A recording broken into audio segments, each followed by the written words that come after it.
Henri, faut que tu regardes l'écran, OK? Ceci est désormais le quotidien de Valérie Lavoie, faire l'école à la maison pour son fils Henri tout en travaillant. Je suis débordée. J'ai 5 enfants, je travaille, je suis débordée. Avec 2 enfants au primaire, la routine est difficile, tout est chamboulé. C'est essoufflant, puis là, une semaine de plus, on se demande, on est un petit peu à bout de ressources, là. Je peux dire aux parents, là, on comprend très bien qu'au primaire, c'est très difficile l'enseignement à distance. Mais le premier ministre n'a pas d'autre choix. Le problème le plus grave est en Beauce. Bien que les nouvelles infections soient à la baisse, Chaudière-Appalaches et la capitale nationale trônent toujours au sommet des régions avec le plus de cas actifs par tranche de 100 000 habitants. Et de plus en plus de ces cas se retrouvent à l'hôpital. 5 patients de l'hôpital de Saint-Georges ont d'ailleurs été transférés à Lévis. Le but du premier ministre est de protéger les hôpitaux.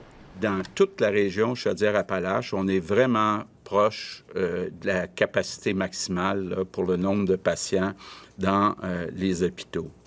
Dans la capitale nationale, le portrait n'est guère plus reluisant. On compte 17 nouvelles hospitalisations seulement aujourd'hui dans les hôpitaux de Québec.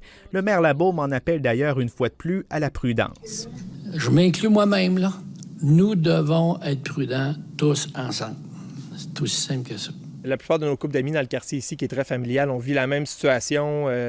Tout le monde sous le stress à sentir qu'on est sous-performant dans tout. Cette culpabilité-là, d'être pas capable de livrer ce qu'on a livré, puis d'être pas toujours être un parent patient, puis avoir le temps de jouer avec nos enfants tout simplement, parce qu'on est débordés.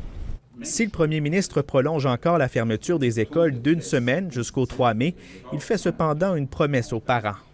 Dès qu'on va avoir repris le contrôle de la situation, la première chose qui va être ouverte dans ces 3 régions-là, bien, ça va être les écoles primaires. Ici Pierre-Alexandre Bolduc, Radio-Canada, Québec.